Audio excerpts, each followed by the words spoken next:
Week in one, a wrap of all the big stories of the past week. To the east of Johannesburg now, and a story we've been tracking since last Sunday. It's emerged that hundreds of people have been detained for weeks at the Benoni Police station, allegedly because they are in the country illegally. Human Rights Watch says they are being held there unlawfully. The nearly 200 suspected illegal immigrants held here hail from Zimbabwe, Mozambique, Malawi and other countries. Their loved ones say the detainees are being denied their basic rights. Apparently, they took some of them to Lindela and then brought them back to the police station because they say Lindela is overcrowded.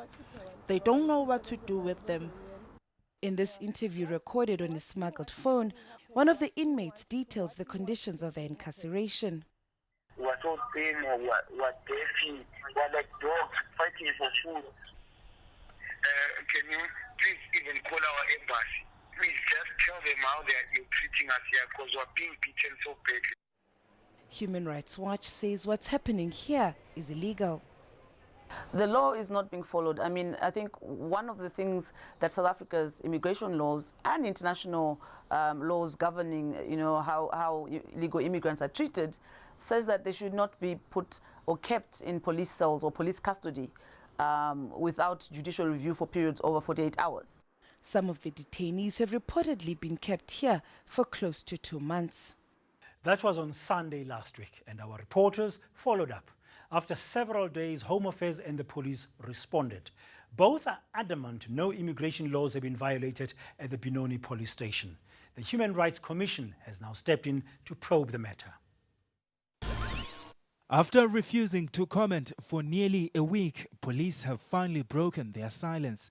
The South African Police Service is adamant it's not violating immigration laws and has dismissed claims that hundreds of suspected illegal migrants have been held at the Benoni Police station for more than 2 months. Instead, police say the migrants are being detained while Home Affairs verifies their status.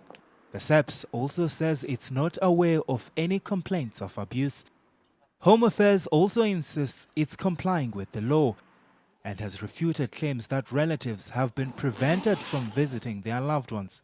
169 people had been detained, and all of those people were set to be moved to Lindela for deportation well within the Immigration Act. So nothing untoward was done by the South African Police Services and nothing untoward was done by Home Affairs in this particular case. Despite the assurances, the Human Rights Commission has launched an investigation into the matter. If a person is arrested, our law requires that they are released within 48 hours if they are able to provide documentation. Let's say, however, they're not able to provide documentation and they need to be deported. Once the 48-hour period has passed, if the department doesn't have a warrant that allows them to detain a person for 30 days, they must release the person. The Commission says it plans to ask both the police and Home Affairs for a formal response. Malungelo Boy, Johannesburg. Another story that made headlines this week was the Multicar pileup on a Johannesburg highway. A truck ploughed into an estimated 50 cars, killing 4 people and injuring many more. Some of the injured could spend months in hospital. Horrific and devastating. That's how authorities have described this scene. Although the details of exactly what happened are yet to be confirmed, it's suspected the brakes on the construction truck may have failed. This survivor describes the moment of impact. I heard parts flying from behind. And as I looked back, there was a car that came and hit my car. As you can see, it hit it there on the side. From there, I just looked back. As I look back, I see cars, people flying off the car. There was a bakkie over here. 2 guys came out and they flew over next to my car, the back of my car, and those 2 died. The tragedies led the Transport Department to urge truck owners to ensure their vehicles are roadworthy. And Transport Minister Dipoa Peters says she wants to see fewer heavy-duty vehicles on the roads during peak hours. the time of movement of articulated trucks on the road, irrespective of whether it is a national road or a provincial road.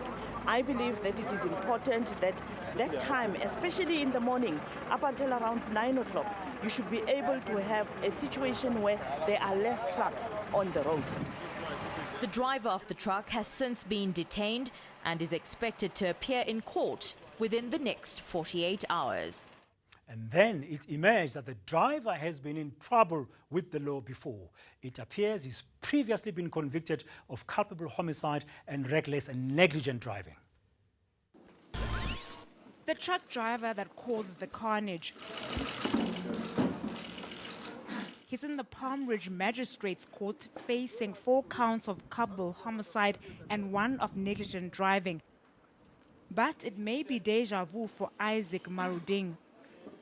In 1997, he was convicted of culpable homicide and negligent driving, but his problems appear to be compounding. The state says the accused wasn't arrested at the scene of the accident. Police tracked him down in Potchefstroom. Lawyers want to investigate whether the driver ran away as he didn't report the accident to police. His employer arranged for lawyers to secure bail at his first court appearance, but they withdrew from the case after the state successfully requested to postpone the bail application. The matter will resume next week, Wednesday. Maruding remains in custody. Zikhona Chona, Palm Ridge Magistrates Court. Another Mandela scandal is brewing. More on that after the break.